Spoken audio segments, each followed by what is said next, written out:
It is evident the hand of government is heavily involved.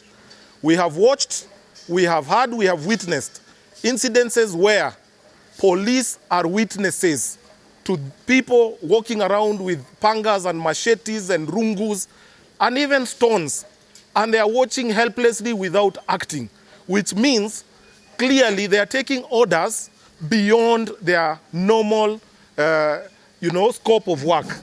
I feel strongly that we really need to arrest this situation now before we walk ourselves as a country into a situation of anarchy.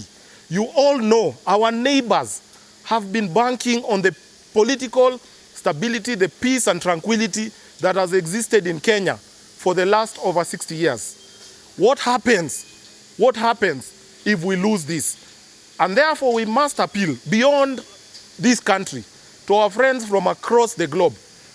Please intervene now before the situation gets out of hand, because you can clearly see the direction this pattern of violence is heading towards. We are marching ourselves to anarchy before the next general election. And the question that begs, who is the beneficiary of this violence? Because from the look of things, it is not the opposition. From the look of things, it is not the opposition. All the violence that has been reported are in places or incidences where the opposition has gone to campaign. What is that saying? It cannot be the opposition is mobilizing goons for themselves. Towards what benefit? Yesterday, many Kenyans lost their lives. Properties were damaged in Homabay County. And these properties were damaged, particularly a hotel, when one of the politicians from Homabay is on record, on live TV, inviting people to attack hotels. And then the incident happens. That individual is celebrating on the social media when families have lost jobs, when people are suffering, and he is out here celebrating in the full watch of the government of the day. And that is why the statement by Njenga clearly outlines where political responsibility goes to. And therefore, as PM party, we will remain vigilant and we will not be cowed by such events. As a party, we are already embarking on a tour into other parts of the country. And what we are asking ourselves, how do we address Kenyans without fearing for the lives of those Kenyans? Because clearly the Kenyans who are being, maimed and killed and beaten up yesterday are the innocent Kenyans who just came to express support. What happened to the culture of majority can have their way, minority can have their say? What happens to the rule of law in this country? What happened to the place of constitutionalism? Why are we butchering what we've worked so hard for all those years? We also believe that the president bears the ultimate responsibility. He cannot run away from it. These lieutenants are acting on his own behalf. Kaluma is working so hard to please him, not anyone else. But at what expense? At the lives of Kenyans, the women, the young people, the children. We are coming fresh from having lost Baby Pendo. ODM, are you forgetting what Baba used to consistently remind the country about? Baby Pendo. So we are saying the mothers of our country, the religious leaders, the friends of Kenya from all walks of the world, please intervene, because what we are witnessing is a rogue regime that is hell-bent on destroying the very foundation of our country, which is the political stability that we've enjoyed over the years. Thank you. We can. Mabadiliko ni sasa. PM. Mabadiliko ni sasa. PM. Mabadiliko ni sasa. This is the official statement of the PM party, and I, the leader, is Jega Warahu. The PM party condemns in the strongest terms the political intolerance and violence witnessed yesterday in Homabay County during Linda Mwananchi's tour of the county.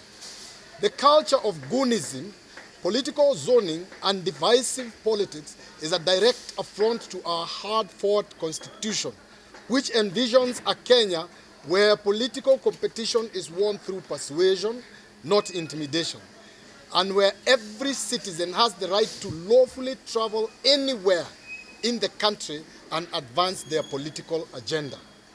While PM defends these constitutional freedoms, We also remind the state that it has an obligation to protect them and guarantee every Kenyan the freedom to participate in political life without fear.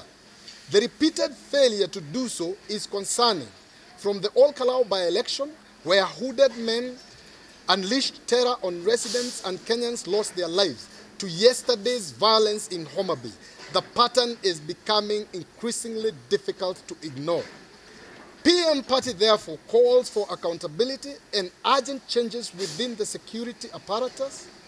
In particular, we call for the Interior PS Raymond Omolo and CS Kipchumba Murkomen to take responsibility and resign for failing to guarantee Kenyans their constitutional freedoms and security. The road to 2027 can only get more challenging. PM Party has no confidence in the current leadership of the security apparatus to deliver a free, fair, and peaceful general election, one in which every Kenyan and every political formation can compete on a level playing field, free from intimidation and violence. PM Party stands for a Kenya where every citizen belongs, every voice counts, and political power is won by the people, not through fear. Thank you. My name is Grace Mwende. I'm one of the advocates of PM Party. It is rather unfortunate what is happening in the country when we are fighting for women inclusion in politics. When there's goonism culture and there is violence in political spaces, women are unable to participate in politics.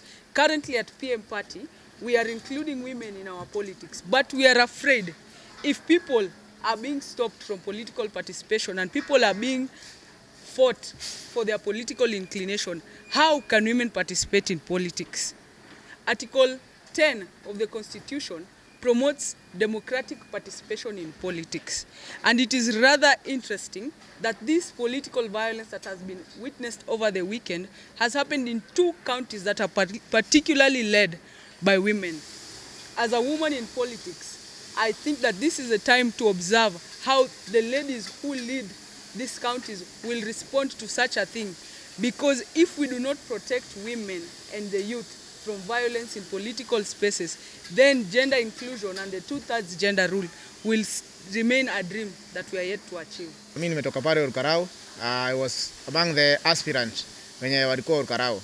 Na being a young person who did not have much resources to do the campaign, na kenye nilikuwa natembea nayo ni hiyo punda na mimi peke yangu. So I'm so worried to see whatever happened in Ol Kalou is continue to happen to other counties. This means hii imekuwa the order of the day and we are heading to that direction. It's a wrong direction as a country. Now my question is, as young people, as we are heading to the general election, a large number of young people watakuwa involved kwa this election, wata participate. Majority of them will be aspirants.